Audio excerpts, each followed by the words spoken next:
Welcome to a new edition of the Neon Jazz interview series with New York City jazz tenor saxophonist Russ Nolan. Over the course of our conversation, we talked about his first ever live album released in 2016. It's called Sanctuary from the Ordinary, live at the Firehouse 12, and this is a very cool facility right out of New Haven, Connecticut. This album comes on the heels of 5 CDs and getting all over both New York and the country, giving fans his blend of jazz, and it's good. Russ is an accomplished modern-day cat that is doing great work all the time, and this album is a must-listen and own for any jazz fan out there. We talked in depth about this recording, what has been going on lately, and what is on the horizon. Dig this interview, my friends. It's great to talk with you again. Thanks for taking a little bit of time to talk with me about this new live album. Oh, thanks a lot. It was great when I talked to you about Relentless, and that's already 2 records ago, so it's nice to catch up. Absolutely. So the one thing that really stuck out to me is how clean and good this recording sounds, and I was surprised to read that this is the first time that you've done a live album. Yes, it is. I've always been afraid to do it, but just because we had one night, we had one shot per tune, and whatever we ended up with is what it was. You know, usually live records are done over a couple nights or a week at a club, and the interesting story, Joe, was when I first booked Firehouse in Connecticut, I thought it was a concert venue, which of course it is. But it's really a state-of-the-art recording studio that they just fill with chairs on the main floor. And we're just right in front of people, and they track us with the latest equipment. And I thought, wow, I should have recorded. You know, they give you a recording anyway to listen to, and then you pay a nominal fee, you know, to own the recording. But after I played there the first time, a couple years ago with Manuel Valera was in my band as he was on the Relentless CD. I said, you know, if I get this gig again, I'm gonna do a live record. It's such a positive environment. A band is never going to sound better in front of a live audience as compared to, you know, just doing a regular studio recording where there's no feedback from the audience. So it was really the best of both worlds. Well, and you mentioned in your liner notes that you get away from that live crowd of drinks and laughing and this, that, and the other. So what was it like to be in an environment where you have a live crowd, but they're totally 100% dedicated to what you're doing, and you know you're recording an album? Well, it's the best situation you can get. If Nirvana is a perfect word for it, is really the ideal situation for any artist, where there are just no distractions. You have people that actually come to hear live music. They're not there because, well, their friends said, let's go hang out at a club and let's talk over the musicians. And, you know, obviously in New York, if you're paying a $30 cover charge, you would expect that you are there to listen. That's not always the case. You can talk, even though they're, you know, with drinks and food, they're paying at least $50 per person per set in New York City to hear music, but for some reason they just have not been brought up or anybody has, you know, kind of taught them how to listen in a live music setting. But it was fantastic. You know, we could feel the energy coming back, and I dare say, as I said in the liner notes, that it's really my best effort to date. That was my 6th recording. It was my 4th recording in the last 4 years. You know, it makes me excited to do another live record. I have a club that I play in New York City. It's called Jazz at Kitano, and it's a Japanese hotel right down from Grand Central. And the next time Gino calls me to play a gig there, I'm going to ask him, well, why don't we do a live recording? He's recorded Kenny Barron there. Some other artists have recorded there. And it's probably not the ideal situation, but the energy and the quality of the music, it supersedes any outside noise or studio environment you can have where everything's perfect and there's no background noises and cell phones going off and whatever. The quality of the music it just trumps everything. And popular videos on YouTube, well, of course, they're live. And sometimes it's just it's a cell phone camera, but the music is so happening that that's what draws people in.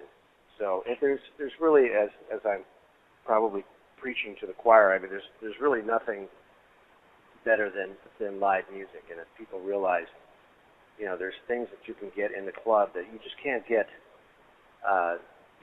from YouTube or your 2x3-inch screen on your smartphone. I mean, when people avail themselves to live music, they realize, there's no substitute. Well, let me ask you this. What I'm always kind of fascinated by in situations like this is, what was it architecturally or engineering-wise with that Firehouse that made it such an ideal place to turn into a studio to make such good recordings? Well, in my limited knowledge, I have to say Greg DeCrosta was the engineer. He's one of the engineers that works for Nick Lloyd, who's the owner of Firehouse 12. Very unique situation. It's actually a converted firehouse building right downtown New Haven. He has built a bar in the basement. So it's a fully functional, state-of-the-art recording studio. The patrons come in early, have a drink, come upstairs, listen to a set of music, go back downstairs, have a drink at the bar, go back up. And, of course, he has also business of people that may not want to come up and hear the jazz, but they're there to, relax and have a good time at the bar. And he has a subscription series, which is his main attraction. But as far as the recording goes, I know he has the latest version of Pro Tools. They have all the toys. But he basically set it up, and then he just let it go. And he was basically in front of a live console, just making sure that the sound for the audience was good, which it was. It's a great room. I don't know if there's any particular secret other than setting things up properly, and letting the musicians and the audience take care of the rest. It's not a very big room, but acoustically it's been treated so well that the sound is just perfect. Let me ask you this. What are you doing now as far as activity, playing live, promotion for this album? Kind of give me an idea of what's going on. Well, in each of my last four projects, and in fact the one I did back in 2008 with Kenny Werner's trio, I always have a publicist. Terry Henty has been my publicist for the last four records. She's out of the Bay Area. She's been Sonny Rollins' publicist for about 30 years. She's just very established in the industry. She knows everybody. If you're around long enough, you get to know all the writers, all the players, and she's just really been fantastic, very straightforward about expectations, where I am in my career. We had some very good press last year for my record called Call It What You Want. It's not really, after I've done a few of these now, it's not really what, I don't try to put too much pressure on myself that, I've got to reach this plateau, or I've got to have an article or a review in this magazine or this newspaper. I've got to have a review or listing in a local paper wherever I'm playing in the country. But it's kind of an evolving timeline, if you will. It's not this record. It's the one that's five records from now. So I once heard that John Scofield said, even way back, maybe 80s, 90s, he said, it takes about 8 records before anybody knows who you are. Well, that was him saying that, and he was with Blue Note back then.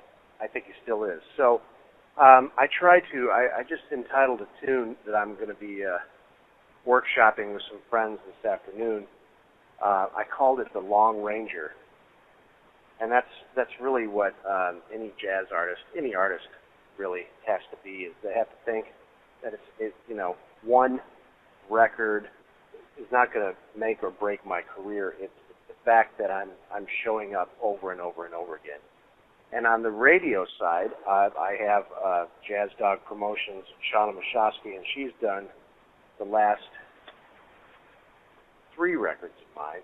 And So it's just being, through Shauna, I've met you, I've met other radio people that are informed, that are excited, enthusiastic about the music, and are playing jazz musicians who are living. This all helps, If I have a performance around you, I know that there's a pretty good guarantee that at least you'll mention it on your show if you play my recording. And that's really, I'm playing in Cleveland, the Bop Stop, and Akron at Blue Jazz Akron in April. And, my focus is, I want to get up the Jazz Week chart, be played everywhere I can, but specifically, I want people to come to my live shows because that's what it's all about, live music.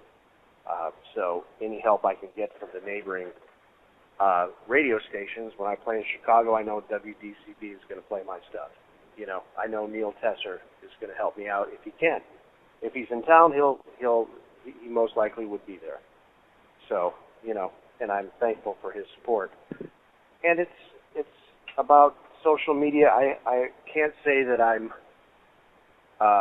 don't post anything political on Facebook. I don't take pictures of a dog if I had one. I don't really participate in the so much social stuff. There's a few things that I'll like occasionally, but I believe more in FaceTime than Facebook. I'm not talking about the Apple.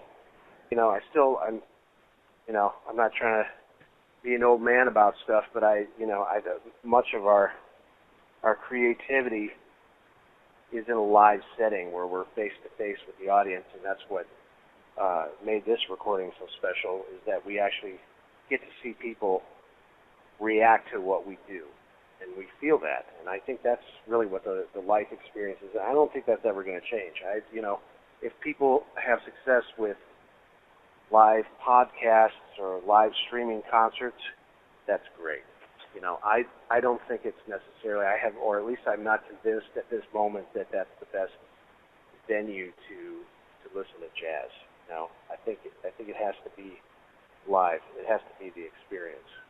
Case in point, if I may continue, I just saw that you interviewed Donnie McCaslin, who's been a longtime friend of mine and just one of the nicest people off the stage, is being a fantastic musician, and his experience with David Bowie.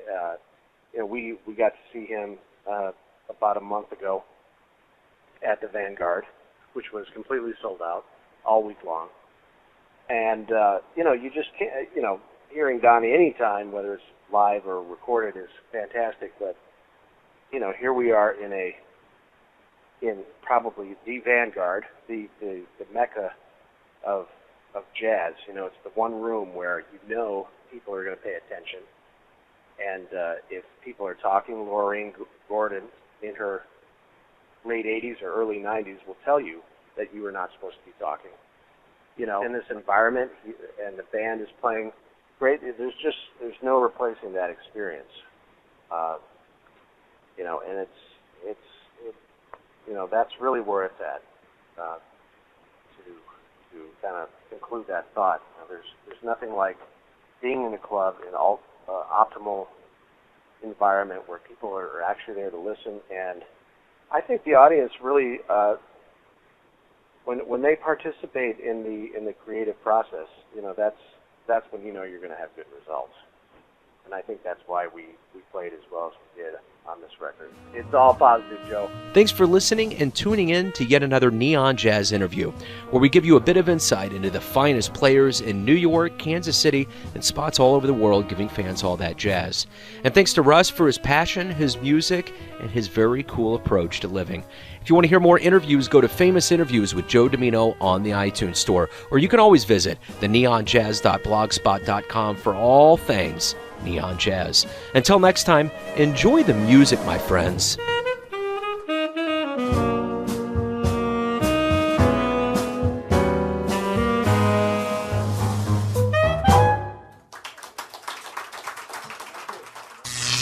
Neon Jazz.